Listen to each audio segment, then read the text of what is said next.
Hello and welcome to the Star Wars Shatterpoint Jedi Council interviews. This is the second in a series, and I am thrilled that this time not only do we have video, give us a wave, Jono, but I'm also introducing the man that got me into Shatterpoint, the man who owes everything. My bank account owes him so much money because of my crippling addiction to buying everything. Jono, would you like to introduce yourself? Hello. Yeah, like you said, my name's Jono. I also play Shatterpoint, and I have a lot to answer for. I think I've gotten quite a few of the locals into Shatterpoint quite deeply. So, you're welcome.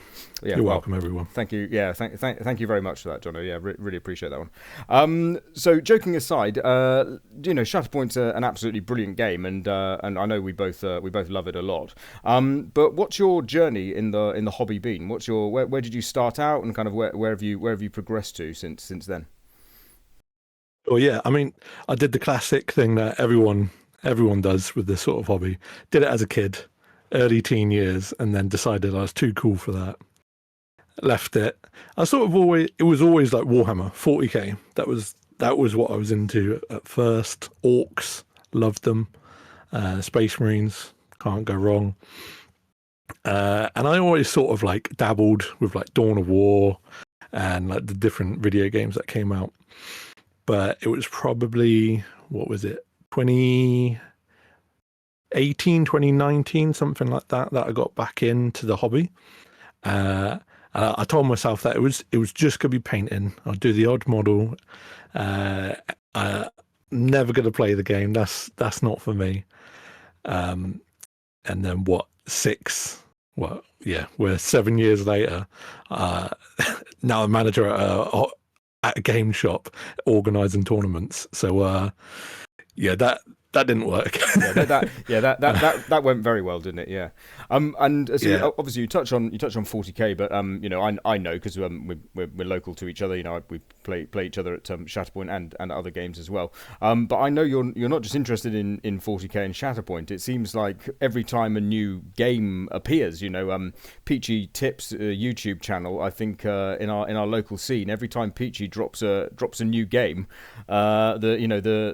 from your manager in the game store side, you must go ka-ching as you know that someone else is going to get dragged into a new game. So, what are the other game systems that you're interested in at the moment?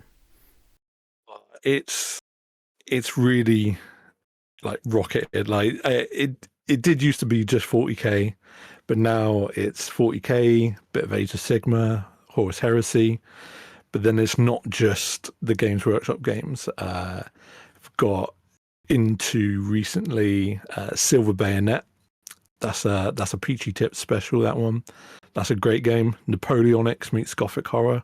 Can't recommend it enough. Got to get into Frostgrave. Uh, Same games designer. It's another skirmish game. Basically, if it's a skirmish game, I want to be into it. And of course, Shatterpoint. Yeah. So in terms that brings us around nicely. So in terms of the games you've listed, obviously Shatterpoint you haven't listed MCP for example or Legion being in there. So was Shatterpoint your first kind of AMG game? Was that your first dip into the waters with AMG? Uh, yeah, I did play a couple of X-Wing when that was still alive, but didn't really get into that. I sort of too late, and no one else that I knew was into it, so that was a bit harder. But when I can't remember where I saw it, but I think I just saw a post somewhere saying that they're working on a skirmish Star Wars game. It was Shatterpoint. I was like, okay, well, whatever happens, we are going to be stocking that, and I'm going to be all in on that. And sure enough, when it came out, there was a deal where if you order like X amount, you got a store copy. So we did that, and I slaved away. I painted all the models for that.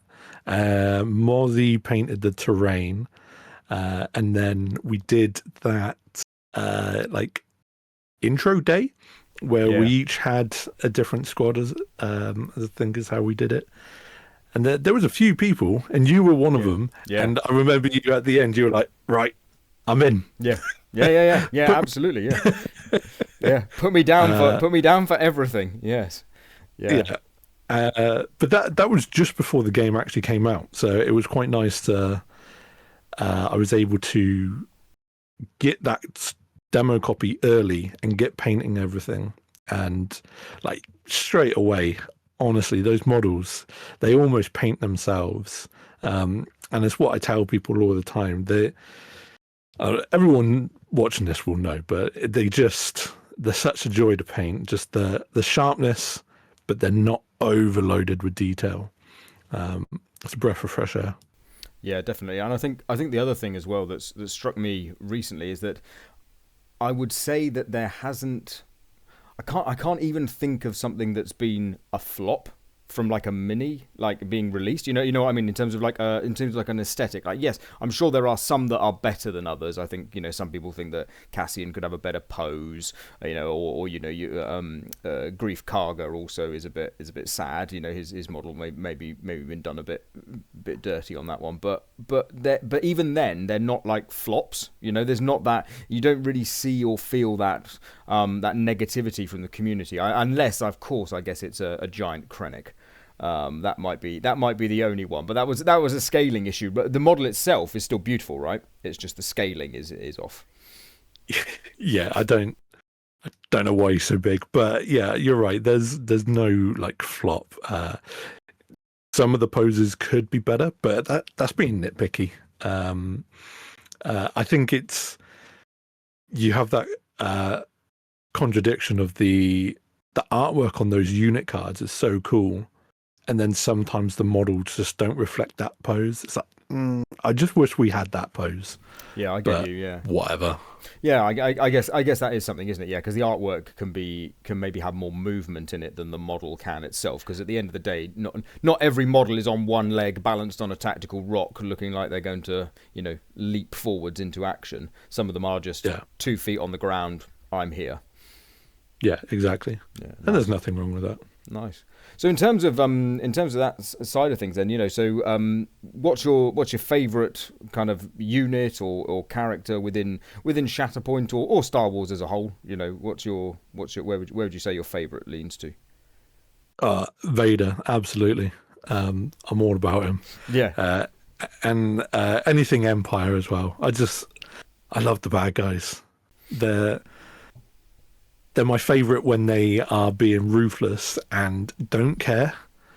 They're just being mean for the sake of it. I love that.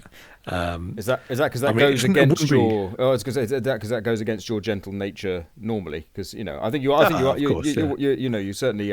We'll come on to the community, but you're certainly. One of the reasons why I did. Get engaged with the game was partly because of the amazing atmosphere that was created in those early days. It was like, yeah, these are nice people wanting to play a really fun game. So, yeah. Well, yeah, I probably. Yeah, you're very kind for saying that, but it's they look cool as well. Like the menacing look is nice, and you get really good at painting black. There's there's a lot. I've got that in. Yeah, you got it to a T. Yeah, and then in terms of the game style, is it obviously the Empire, that kind of more evil side to Star Wars has attracted you through the films and the other media, but is there something about the game style as well that you enjoy? Obviously you've got the Rebels with their revenge. Galactic Republic have a lot of deflections from the lightsabers when they shoot at you and stuff. But how do you kind of feel your Empire lists are playing? I definitely feel like they're more aggressive, and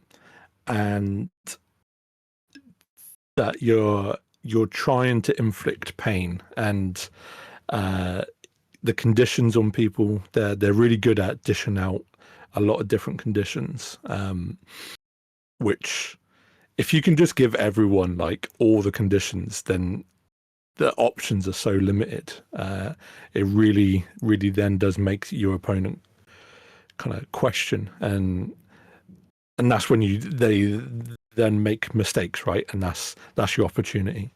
That's the idea anyway. It doesn't always go to plan, but yeah, I like that aggressive play style. It's a bit more straightforward. Um, the whole like Baze and Chirrut, that's too many words. That's too many actions. I can't do it. Whenever like you and Ollie or whoever I'm playing against is playing them, and they're like, okay, I need to be in this stance. I need to focus so I can flip. It's like, mate, you've lost me.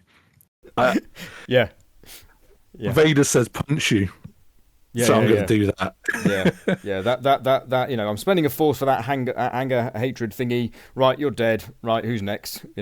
Yeah, Yeah, yeah, fair enough. exactly. Yeah, yeah, yeah. Yeah, That's what I want. Smack them with a lightsaber. Yeah, very good. yeah, it's that easy. Yeah, that's good. That's good. So yeah, you've mentioned a couple of the guys in the in our local community as well. So kind of bringing it onto that now. Obviously the game store that you're involved in is really a community space. It's a wonderfully wonderful safe environment for all different game systems, Dungeons and Dragons, all the card games, all the any miniatures games. Even if you don't stock it, you'd be happy for someone to play a game in the store and things like that.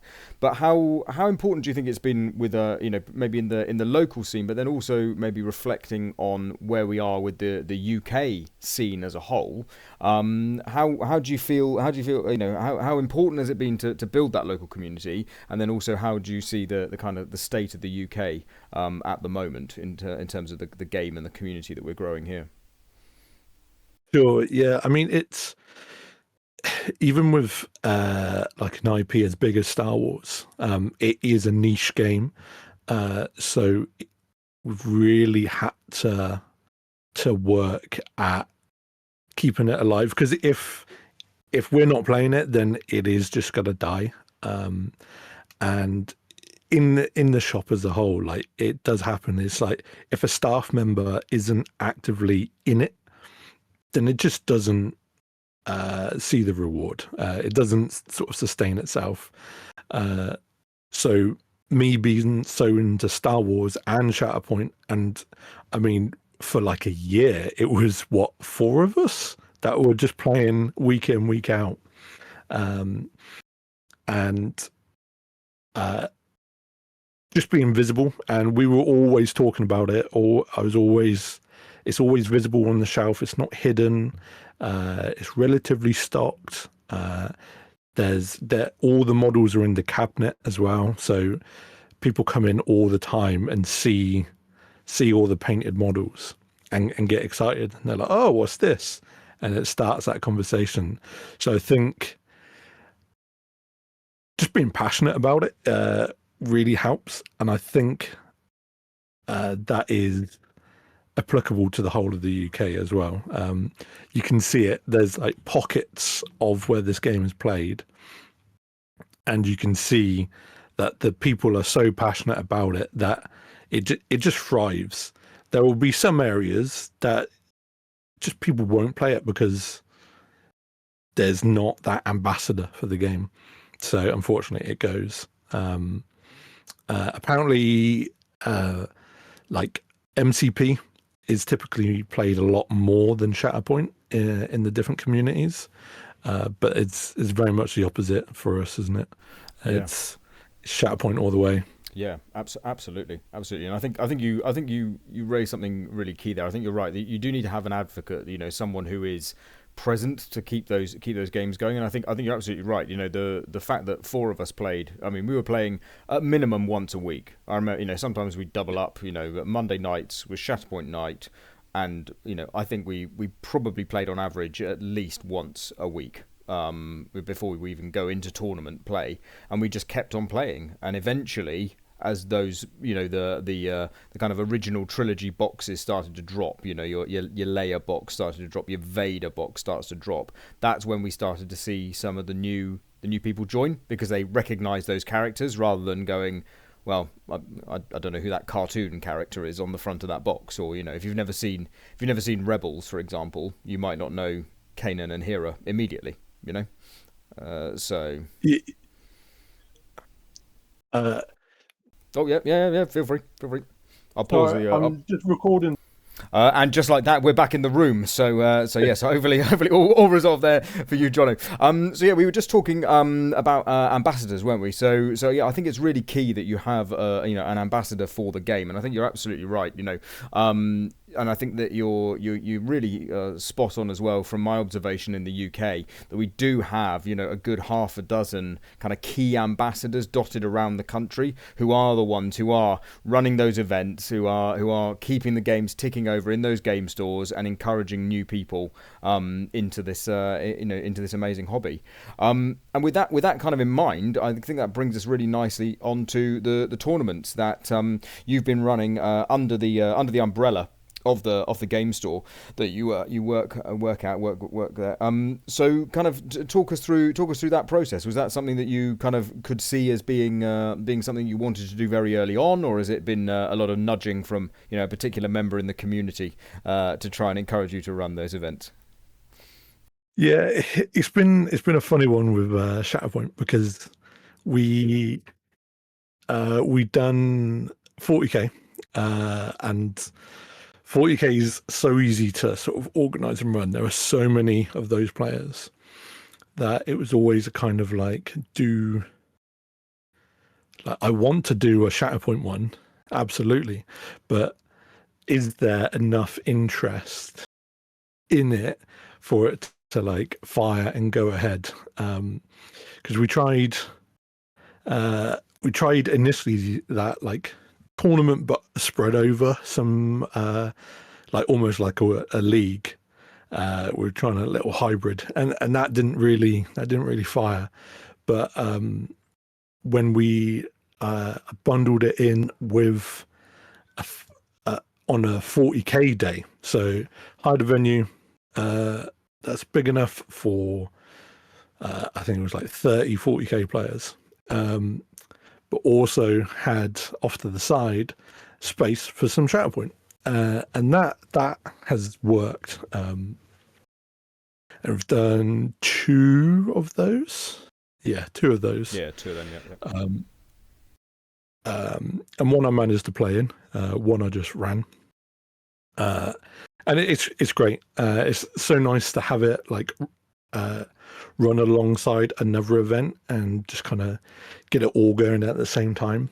And Shatterpoint is a lovely tournament, like just to play in and also to organize, because it's 4 rounds. They're not too long, so you get a lot of bang for your buck for Shatterpoint, which I'm a big fan of.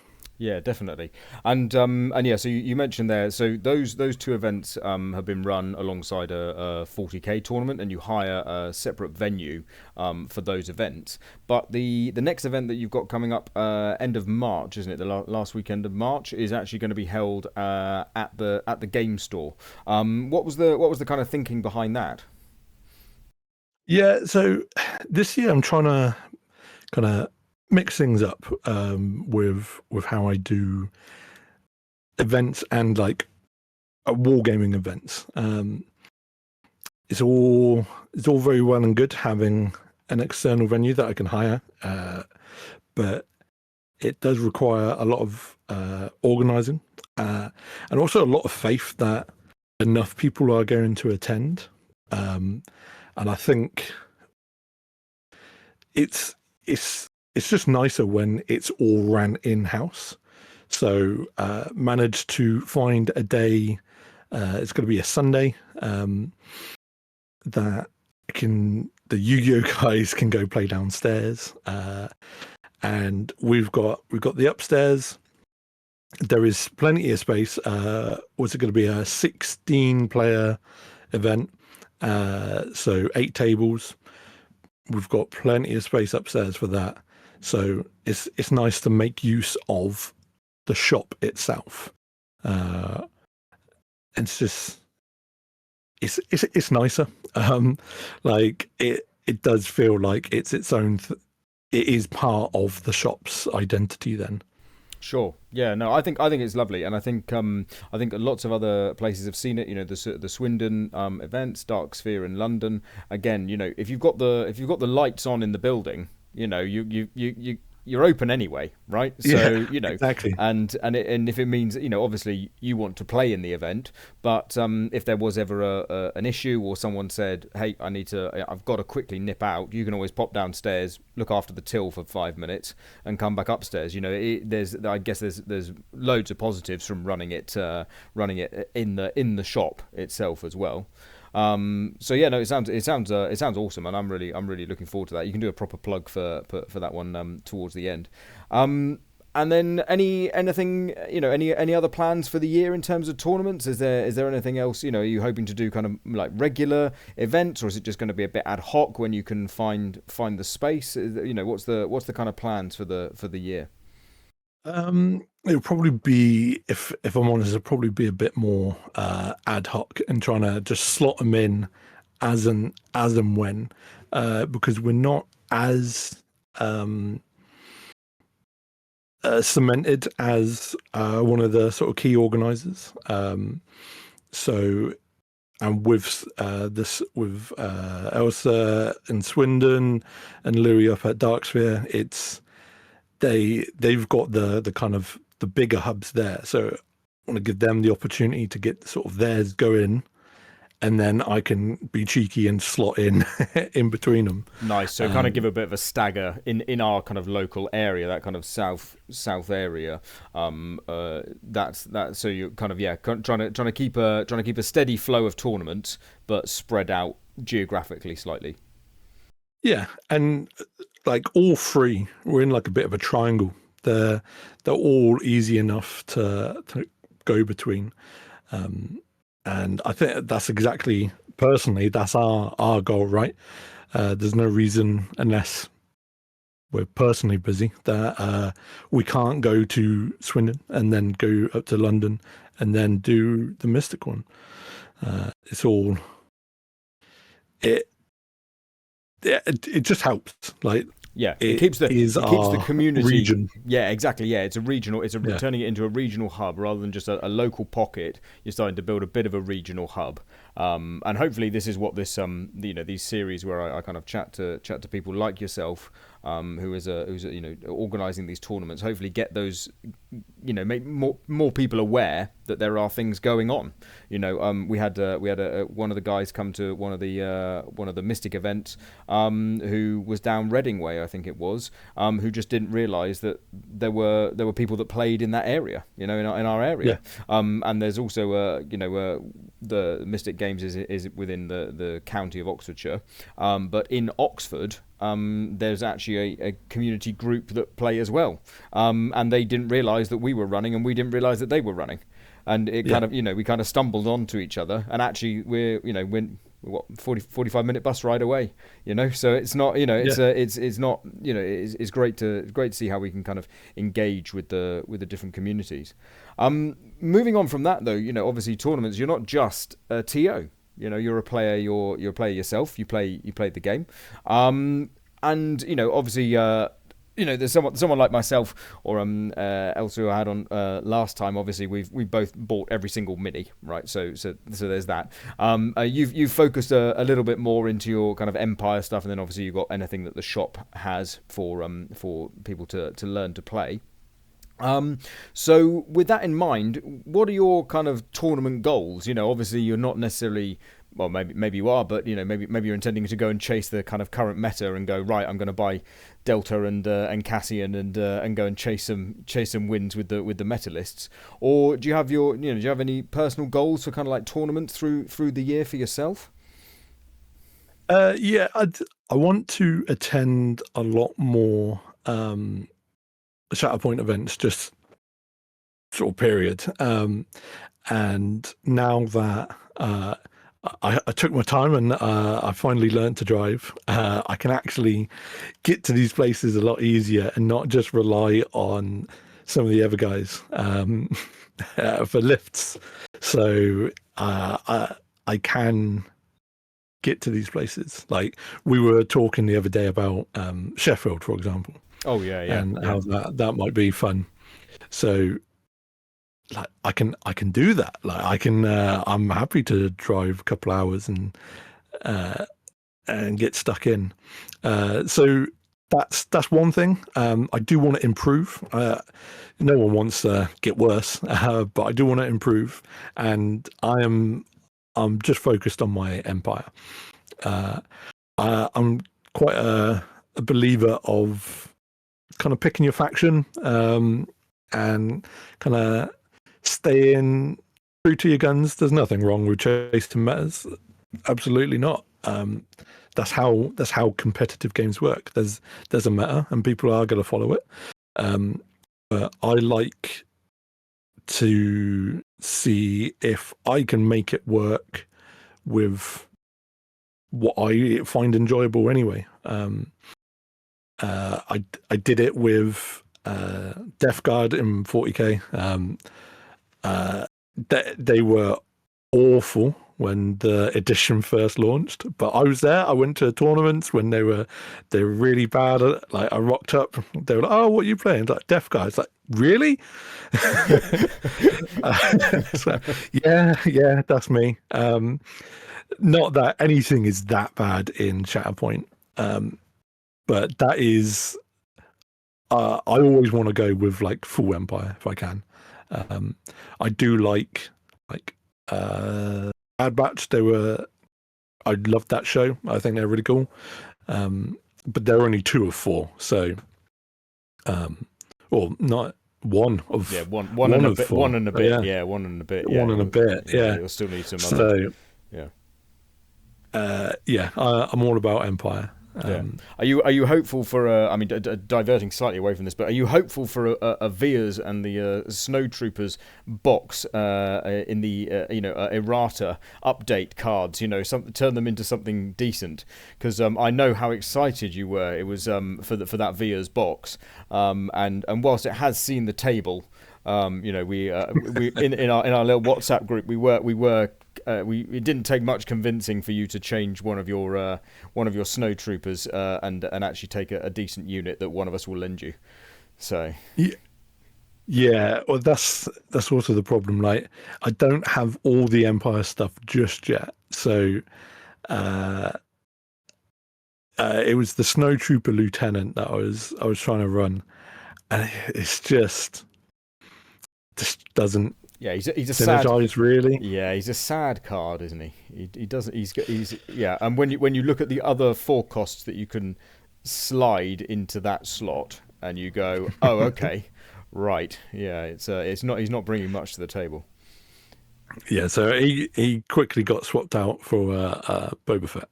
Yeah, indeed. Which is much better. Yeah, much better. Yeah, but yeah. So you're hopeful though that Veers will get that box will get some love in the whenever the next kind of unit card update drops. Yeah, I think Veers himself isn't actually too bad. But the Snow Troopers and the Snow Trooper Lieutenant, I just don't think do enough. They're fine. But like you say, at those same costs, you're better off just running someone else. Yeah. So they just need something happening to them. So I don't know what it can be, if I'm honest, but they do need something. So I am hopeful. Yeah, they get some love. They are also some of the coolest models, and also everyone's put snow bases on them and stuff, and it looks wicked when they're on the table. They look awesome, and the fact that the store / yourself owns an 8080. Is that from is it Wizards of the Coast game? Is that the one? Yeah. It was like a early noughties Wizards of the Coast game. Not HeroClix. What? I can't remember what it was called, but it was like played on like little squares, and got this 8080 from it, and actually scale isn't horrendous for it. No, it looks pretty cool on the table. Yeah, it's kind of impractical to play with, but it looks very cool. I think the next event when we come to look at how we're designing the tables, I think I'm going to suggest that we put it like in deployment, like put it in the deployment zone so that it's on the table, like moving in, but it's not actually off to the corner. Yeah, exactly. Off to a corner where there's no objective can land on it. You can move around. You can move through the legs if you want to, but that's about it. Yeah. I think you're right. Yeah, nice.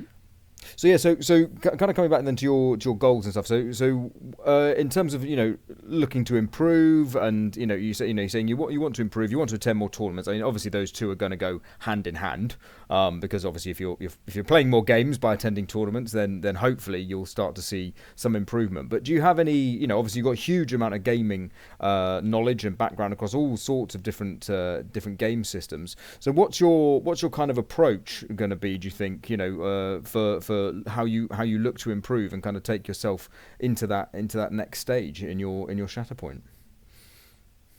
Yeah, I think it's got to be kind of locking into a list and like running it to death.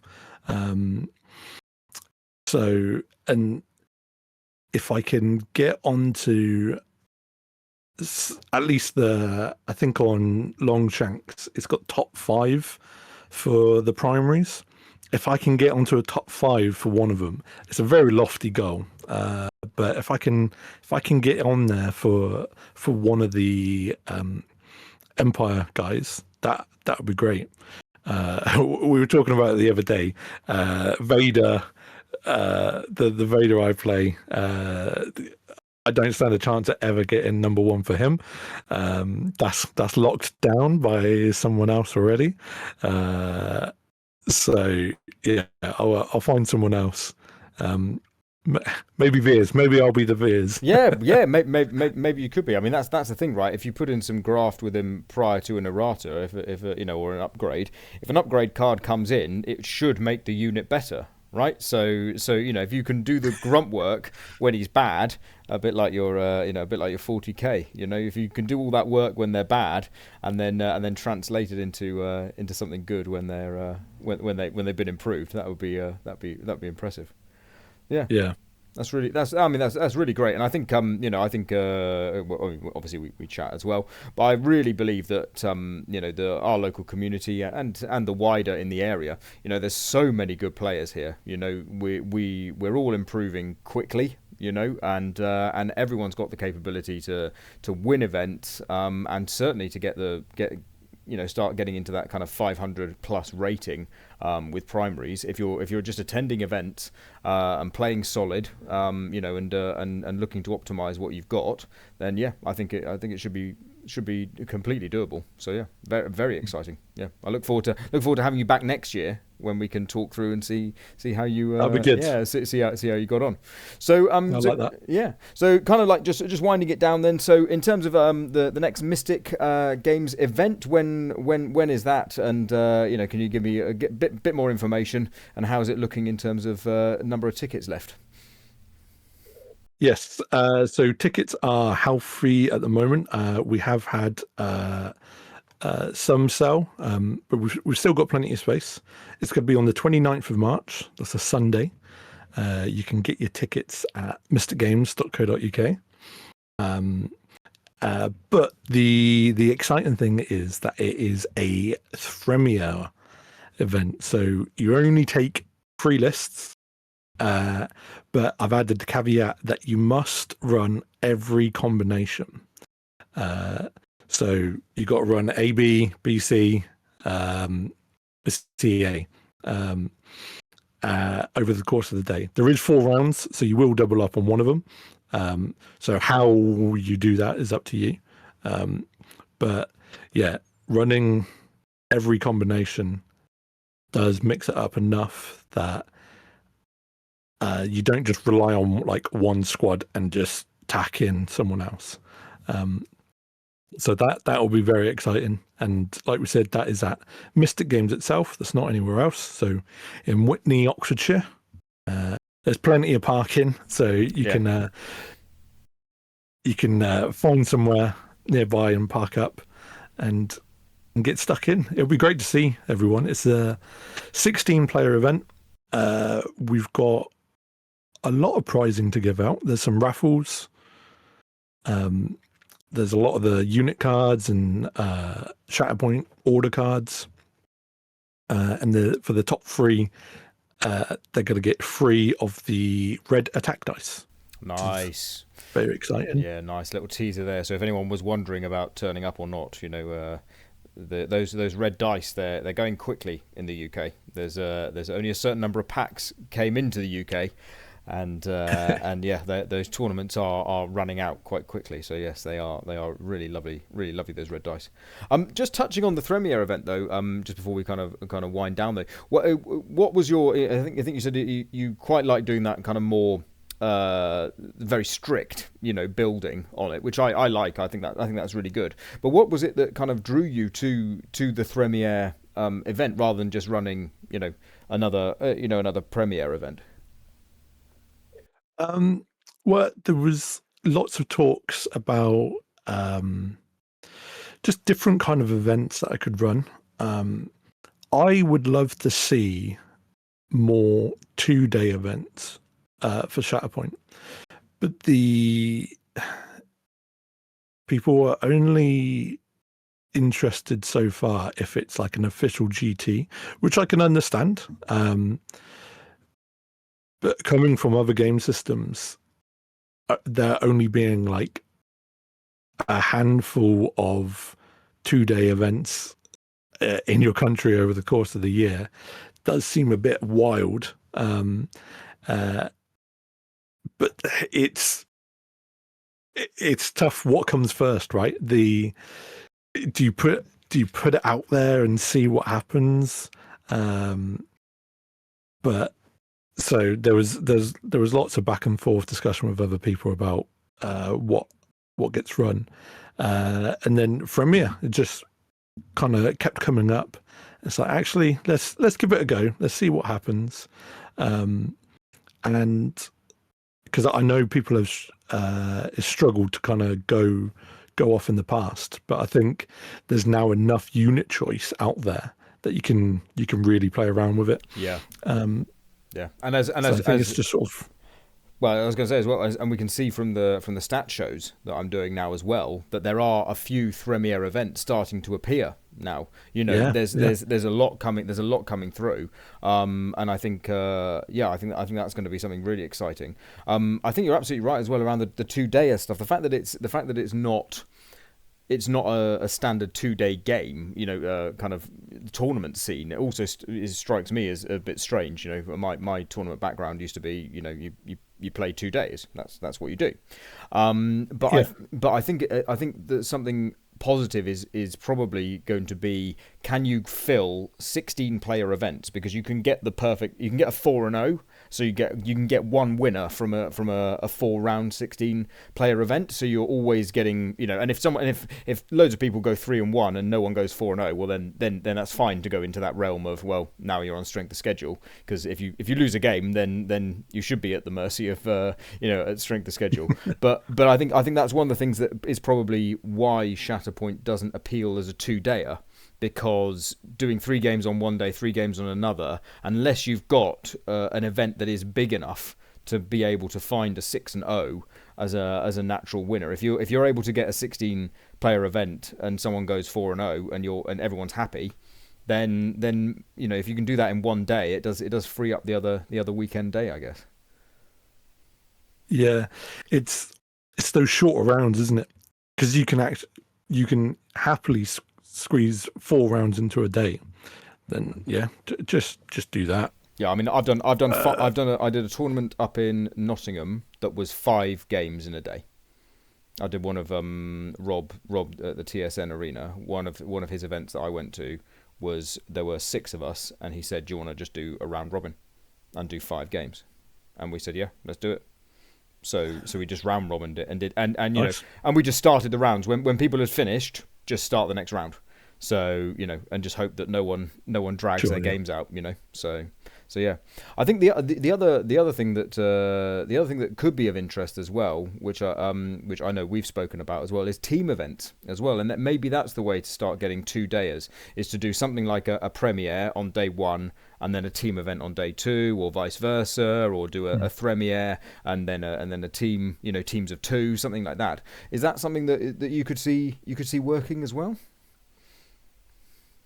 Yeah, I think kind of make an event of it, and yeah, doing two different things across the weekend would be the way forward. I'd love to see teams go forward. Teams is so much fun. Uh, so, and I would love to just attend one. Just going out with your mates and trying to not lose horrendously for your mates. Yeah. It does change it. It does change how you play. Yeah. So hopefully, because I don't think, has there been a teams event actually successfully played for Shatterpoint yet? Yeah, there's been a few at the big American events, and there's going to be a European kind of what's being billed as a European Championship, and then there's the is it Ardacon, the MESBG event has been opened up to have Shatterpoint as well, and they're doing a 5-dayer event, 5 days of events, and some of those have been turned over into teams as well. So it'll be interesting to see how those go. But yeah, so it's still very early days. But I think if the Thremiere stuff works this year, it might be maybe next year. See what the communities are saying in the UK, and see whether some team events could run as well. Could be fun. Yeah, because I mean, it's still early days for the game, right? We're year 2. Yeah, Is that what we are? I think we're about 6 months away from 3 years. Yeah, it's about 2.5 years. Yeah, it's not bad at all. Yeah, for there to be this many independent, just one-day events that are healthily attended is great. Let's see more of it. Yeah, absolutely. Brilliant. Well, thank you so much for your time today, Jono. I really, really, really appreciate it, mate. It's brilliant. And I'll be down at the. I'll see you down at the shop in about 2 days' time, isn't it? We've got another evening with some Shatterpoint games running. But yeah, absolutely. Brilliant chatting to you. Really, really great to hear from you, mate. And hopefully lots of people can attend that next event. And keep their eyes open on the calendar and see what's coming up in our area as well. So yeah, all that remains for me to say is, as always, hit the bell, do the like, the subscribe, the YouTube thing, etc. I'm trying to build the channel. Here we go. It's the old all the same stuff you hear from everyone, isn't it? Yeah, trying to build the channel up. But yeah, please do share the video around with people and stuff. And all good. So yeah, thank you very much, Jono. Really appreciate it. And yeah. I'll see you soon. Yeah, no problem. Yeah, and I will. See you. Thanks for having me. No worries, and I will catch everyone in the next video. Bye now. See ya.